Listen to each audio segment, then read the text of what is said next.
Hello, folks. My name is Vanessa Kettering, and I have the privilege of working as a researcher with the Mindful Life program to study a topic that is near and dear to many of our hearts, substance use recovery. So imagine how many folks around the world are affected by substance use. Estimates hover around 2%, which is most likely to be underestimating the true impact of the problem. And imagine if there were a treatment out there that could lead to longer term recovery, that could lead to more lasting happiness, thriving, the things that many of us are seeking in our life, whether we're impacted by substance use or not.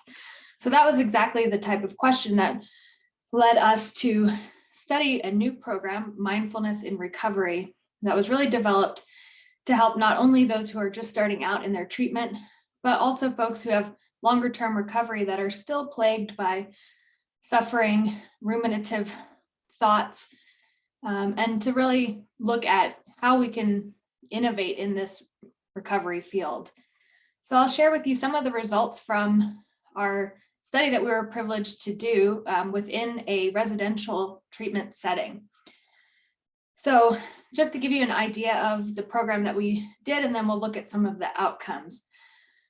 So again, we have our broad understanding of how many people are affected worldwide by substance use, but then let's think about even those who seek treatment and recovery, success rates tend to be about 25%. And of course, that's an oversimplification. Some folks will maintain recovery for short periods of time or get back into other treatment attempts. But we know that there's a lot of room for improvement in this substance use field. And even when folks are not physically using substances or drinking alcohol, we might still have, we know that we observe emotional challenges and unfortunately, suicide attempt and completion. So for that reason, mindfulness in recovery is here to add to the conversation of what is possible and attainable within recovery. So the specific study that we did was actually a treatment program that folks would stay maybe 30, 60, or 90 days. And within that time, they were receiving kind of the standard treatment as usual, 12-step approach, but they were also getting some of the mindfulness in recovery activities and skills. So there's 7 basic skills within the mindfulness in recovery program. So this is what was happening within that time period. The Mindfulness in Recovery founder, John Bruno, was able to make monthly visits to the facility and have weekly meetings with myself, the evaluator, their team in the treatment center. And they were actually training staff. So an 8-week mindfulness in recovery course was available to their staff, because we know that actually training folks, in order to teach, we need to be, and to be able to actually embody the skills, the mindfulness, the values-based living. So we wanted to make sure that staff actually also had access to the training for when they went to go and share that with the clients. So as far as what clients were doing, there were daily check-ins in which people can note, skillful and unskillful thoughts, habits, and tendencies. So checking in at least 3 times a day, just to kind of that quick note, okay, is my mind where I want it to be? Might it be on some type of information I don't want to be focusing on? So people were really building that skill of mindfulness and introspection. There's also daily guidance that's available from the Mindfulness in Recovery community. So that was posted up in the facility. Clients got to read that and engage with it. In addition, morning and evening formal meditation practice, so getting to sit for anywhere from 10 to 24 minutes or so. The group also attended a weekly Mindfulness in Recovery 1-hour meeting where meditation and discussion of the mindfulness and recovery skills and topics. Folks also received the mindfulness and recovery workbook, so they had their own kind of set of activities that they could work through and integrate with the other treatment they were receiving. And then, of course, like I mentioned, some of those more standard 12-step approaches, meeting with counselors, being monitored throughout their time at the facility. All right, so what we found, we actually had statistically significant changes from when folks came in to the treatment center to when they were graduating and leaving. We had about 30 folks who we followed through their time at this treatment center. And a couple of specific measures that we looked at. So mindfulness and recovery skills measure, we asked their ability to live in alignment with their values, got at some of the self-efficacy types of ideas as well. How much did they believe that they could live this type of life that was being proposed and presented to them through the treatment center and through the mindfulness and recovery curriculum? So we saw statistically significant improvement in that mindfulness and recovery skills measure, increased mindfulness as measured by Lachal and colleagues' daily mindfulness responding measure, increased thriving, the brief inventory of thriving, Ed Diener and colleagues, and then decreased craving for their substance of abuse. So I'll take us to those more specific outcomes and statistics in just a moment here. But I just want to turn our attention to those things that weren't necessarily measured throughout the course of this study. It took place over about a year, from start to finish, to having this approved by the Institutional Review Board at California State Polytechnic University in Pomona, where I'm fortunate to be employed. So from getting it approved by our ethics committee, all the way to design and implementation, and then collecting data. So we took place over about the course of a year. So we didn't necessarily measure those longer term outcomes, but we used these outcomes in the short term to help us kind of point toward, where we would hope folks might go with their recovery. So what we're really intending with this program is a longer term, more sustainable sobriety and recovery, having that meaningful life driven by values, attention, wisdom, and an open heart. So not just physical abstinence, but what else is being added into that life to make it rich and full of meaning. And then, of course, increased engagement with family and community. We know how important social support can be for recovery, but then also that ability to give back and become this engaged member of society and our families. So that's our basic kind of logic model of what was offered during the time, and then how that mapped on to the outcomes that we measured. So we're getting ready to wrap up here, but I do want to show you the more specific statistical outcomes as well. So let's take a quick look at those. So this was the folks, just to give you a better idea of who actually participated in the study. So I mentioned we had about, it was 29 individuals by the end of get our data collection period. And everyone who was admitted to the center actually was invited to participate, and certainly was optional for folks if they wanted to take part in the research or not. So we actually had majority of male participants, and that kind of maps onto the larger demographic of folks seeking recovery, throughout history. However, of course, we know that all genders are impacted by substance use, and by that token could be benefited with substance use recovery, such as this program. So we had majority male, some female participants, and then mostly in the younger demographic, under 34 years of age. And then we had some folks 35 to 54, about 35% of our sample, and then a few above age 55. And then as far as what they were in treatment for, it was kind of broke down. Some, about 40%, said just alcohol. Others were looking for a mixed treatment approach. So about 1/3 of the participants were there for alcohol and other drugs, and then drugs other than alcohol. So of course, there can be some aspects of specialized treatment depending on what you're seeking treatment for. However, of course, also the recovery modalities that could be useful for folks recovering from substance use disorder in general. There's also a lot of kind of shared treatment and work in those fields. So this was the specific outcomes that we had. You can see this change based on the original scale of the measure that we used. So statistically significant increase in mindfulness and recovery skills, about at least a 13-point increase in their endorsement of these skills that are encompassed within the mindfulness and recovery program.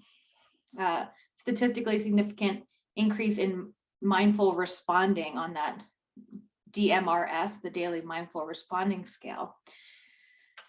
Statistically significant increase. It was only on a 10-point scale, so we were already getting toward the higher end of the scale by the time just when they left treatment. And of course, future studies would want to follow folks for a longer period and really see how they're doing after that first treatment attempt.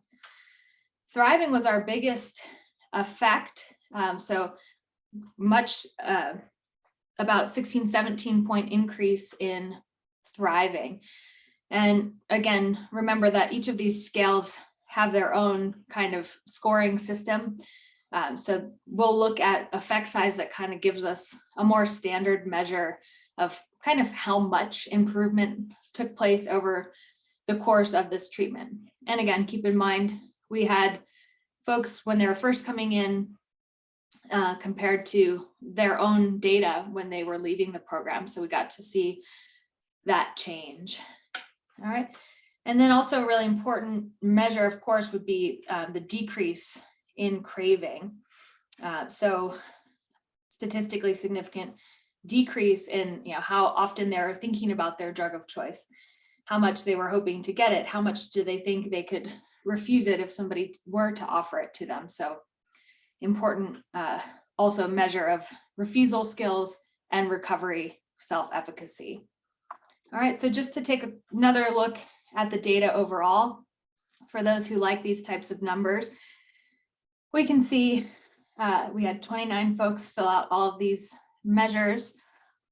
And then we can look at kind of the change of where they were on the measure at when they came in compared to when they left. And then also the variability of people compared to others in the sample. So we had a large variability on this mindfulness and recovery skills measure. And of course, happy to share what those specific questions were with anyone who might be interested.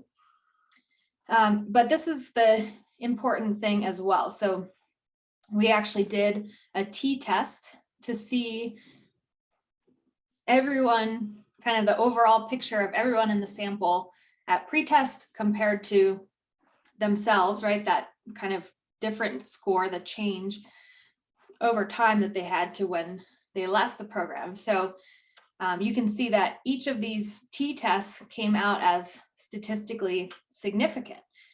So that means the probability that this great of a change would have actually occurred if the mindfulness and recovery and the treatment they were receiving in the program was actually not helping them. It's very unlikely that we would have gotten this big of a change in the measures, right?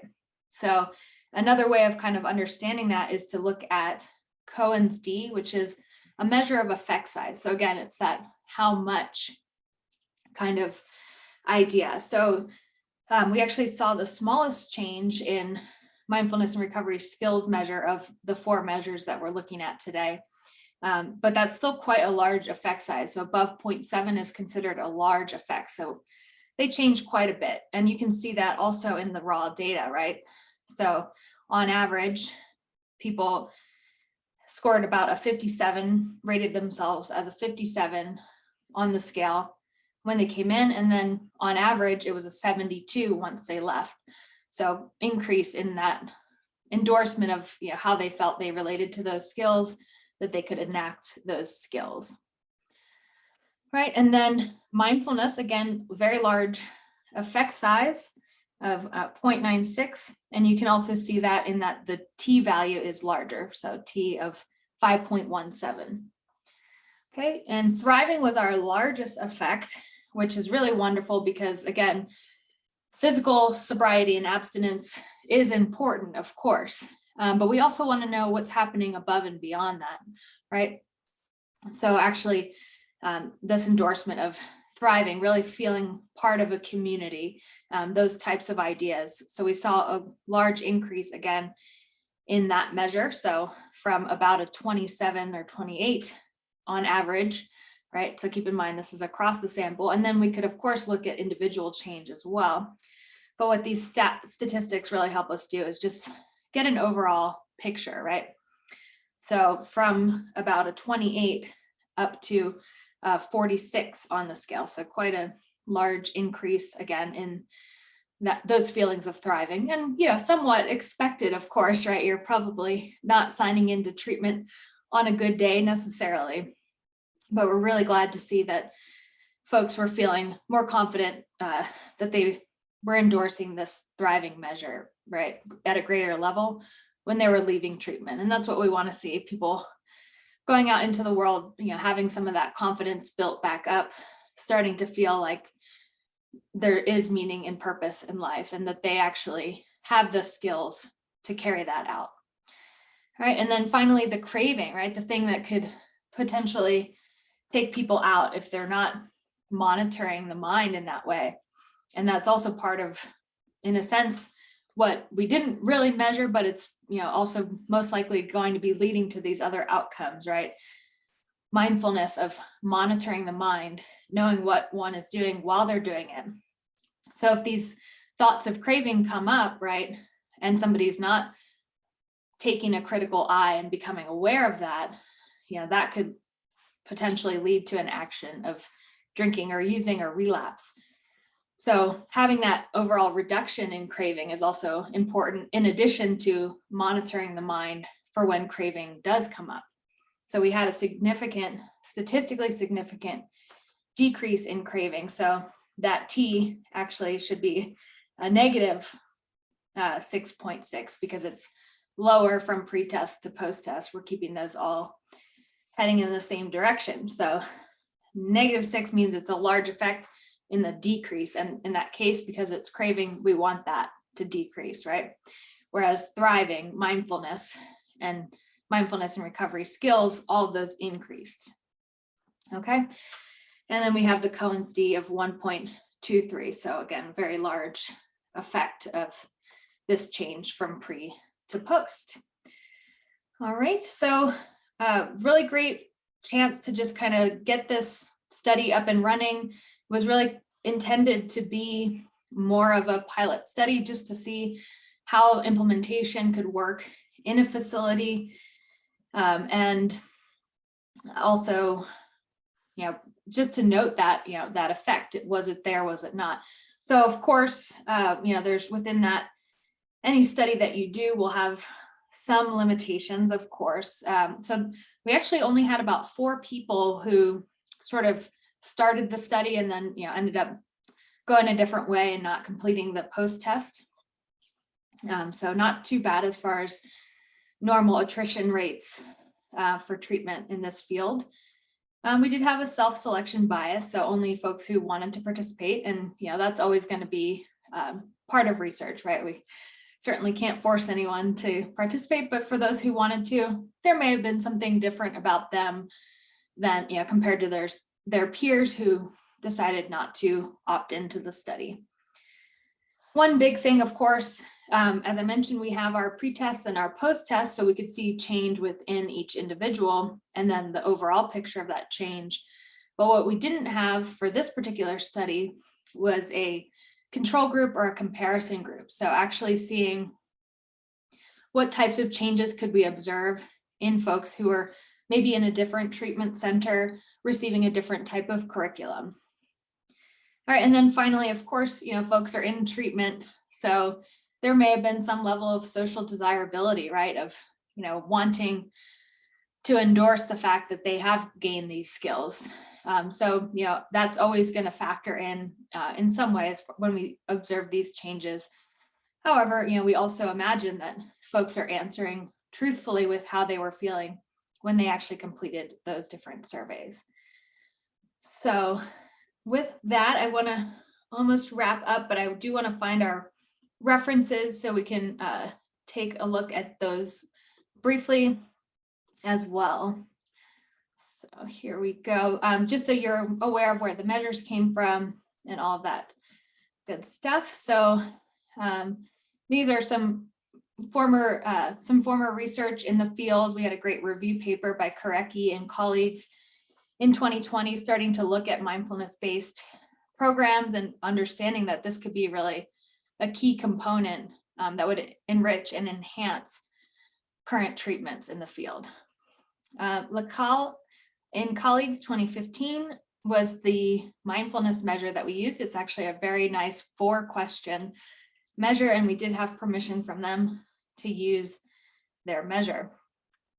Morgan 2004 and colleagues was the craving measure, obsessive compulsive drinking scale, and it was revised to include some of those more relevant to substance use in general. So we use that as our craving measure. And then Sue, Tay, Diener in 2014, they actually had 2 measures. One was comprehensive inventory of thriving, one was brief inventory of thriving. So we ended up using the brief inventory of thriving, right, because we were already measuring quite a bit and we didn't want to over survey our folks. They already had a lot going on. So that was the thriving measure. And then as far as the mindfulness in recovery skills measure, the MIR founder, John Bruna, and myself have actually created those questions to understand, basically looking at all of the skills, the 7 skills taught within the mindfulness and recovery program, and then creating a set of questions that would get at basically how well people understand those skills, how much they think they can kind of live that and embody that in their daily life and their recovery. All right, so thank you so much for watching. I know we can get into the weeds with this type of research and looking at numbers and specific scales, but hopefully you do take away the big picture is that the recovery field is broad. It's been in development. We're constantly being able to test new curricula, new modalities within that field. So certainly we want to understand what might be the most effective or the most effective for different populations, depending on what they're seeking treatment for or their personal characteristics. So that's where we're really going with some of our future studies. We'll be adding a random assignment element to test 2 different curricula for our next research study. So we hope you'll continue to follow this work, support it in the way that you can, and certainly get the word out to anyone who may be suffering in recovery, within their substance use, not necessarily finding recovery yet, just to give them hope that these tools are out here and that they do work. All right, thanks so much. Take care.